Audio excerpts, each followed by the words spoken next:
मैं कहता हूं भगवान श्री कृष्ण को आप एक बार ये सोच करके, ये जान करके सिर्फ भगवत गीता पढ़ो एक बार, और ये जानो कि भगवान श्री कृष्ण, आप उनके जीवन को पढ़ो और ये सोचो कि वो भगवान नहीं है, वो ईश्वर भी नहीं है, वो परमेश्वर भी नहीं है। इन सारी चीजों को एक सेकंड के लिए साइड में रखो और सिर्फ ये सोचो कि मुझे कृष्ण के बारे में जानना। धीरे धीरे जब आप उनके बारे में जानना शुरू करोगे ना, जब आप उनके जीवन को देखोगे, उनके जीवन में जो उन्होंने सहन किया है ना, इस धरती पर किसी ने भी नहीं किया है। इस अनंत ब्रह्मांड में किसी ने वो सहन नहीं किया जो कृष्ण ने किया है। वो एकमात्र परमेश्वर है, वही परमेश्वर है। वो जीवन जब आप पढ़ोगे ना, धीरे धीरे आपको एहसास होना शुरू होगा कि ये मनुष्य जो है ना, हो ही नहीं सकते, ये इंसान है ही नहीं, ये देवता भी नहीं है, ये सब कुछ है, सब कुछ है, सारा अनंत ब्रह्मांड के मालिक हुए हैं। आप जब उनको स्टडी करना स्टार्ट करोगे, आपको धीरे धीरे धीरे धीरे रियलाइज होगा कि मैं किसके बारे में पढ़ रहा हूं। यही मेरा परमेश्वर, और इसी की वजह से मैं बोल पा रहा हूं, यही मेरी सांसें हैं, इन्हीं की वजह से मैं जीवित हूं। जब आप उनको जानना शुरू करो, क्योंकि वो परम पिता है, परमेश्वर है। आप सोचो उन्होंने क्या नहीं सिखाया, उनके जीवन से सब कुछ सिखाया। कुछ करने की जरूरत नहीं है, जीवन को इतना सरल बना लोगे। यदि आपने कृष्ण को जान लिया तो आपका जीवन ऐसे सरल हो जाएगा, सीधा हो जाएगा, कहीं उलझने की जरूरत नहीं है। कोई नियम नहीं है, कोई रूल्स नहीं है, कुछ नहीं है।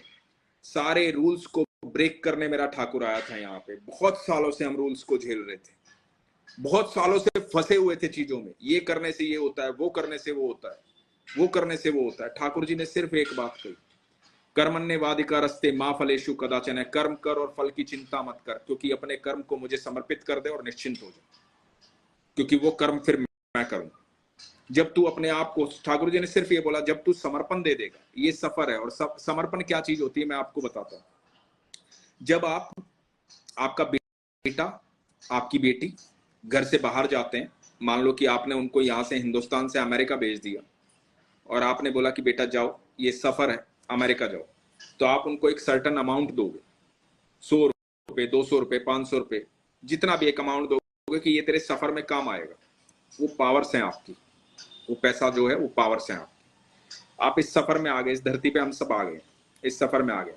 तो जो लोग पिता से कनेक्टेड रहते हैं ना, लोग क्या करते हैं कि सफर में आ जाते हैं। सफर में आने के बाद क्या होता है, विचलित हो जाते हैं, क्योंकि बहुत सुंदर सुंदर चीजें देख ली, मन मोह रही है ये चीजें, बड़ी बड़ी इमारतें हैं, बड़ी बड़ी मार्केट है, ये मिल रहा है, वो मिल रहा है, हर चीज की है, हर चीज है। बहुत सारी ऐसी चीजें हैं। हमेशा जो नकारात्मक ऊर्जा होती है ना, वो जल्दी आकर्षित करती है किसी भी चीज को। वो जल्दी एनर्जी, जो नेगेटिव एनर्जी होती है, वो जल्दी से एकत्रित भी होती है, उसकी पावर इतनी होती है कि जल्दी से एकत्रित होती है। तो हमें क्या करना है, ये जितनी नकारात्मक ऊर्जा है ना, इस नकारात्मक ऊर्जा को जैसे ही एकत्रित हो, उसको सकारात्मकता में बदल देना। कैसे बदल पाओगे, जब हम अपने पिता के कनेक्शन में रहेंगे। पिता कौन है, पिता वो है ठाकुर जी। तो हम जब अपने पिता के पास से इस सफर में आए, इस सफर का आनंद लेने के लिए भेजा, तो हम डिस्कनेक्ट ना हो, बाकी सब चीजें यहीं रह जाएंगी, क्योंकि सफर खत्म होगा, हम फिर लौट जाएंगे, तो बाकी सब चीजें यहीं रह जाएंगी, हमें वहीं जाना है। तो हमें अपने पिता से डिस्कनेक्ट नहीं होना है, इन सब चीजों से डिस्कनेक्ट रहना है, ये जो आसपास है। तो इस सफर का आनंद लेना है। एक सर्टन अमाउंट आपको दिया है, जो वो अमाउंट है आपके टैलेंट का, आपके गुण का। आप इस धरती पे आए हो, कुछ अच्छा करके जाओ।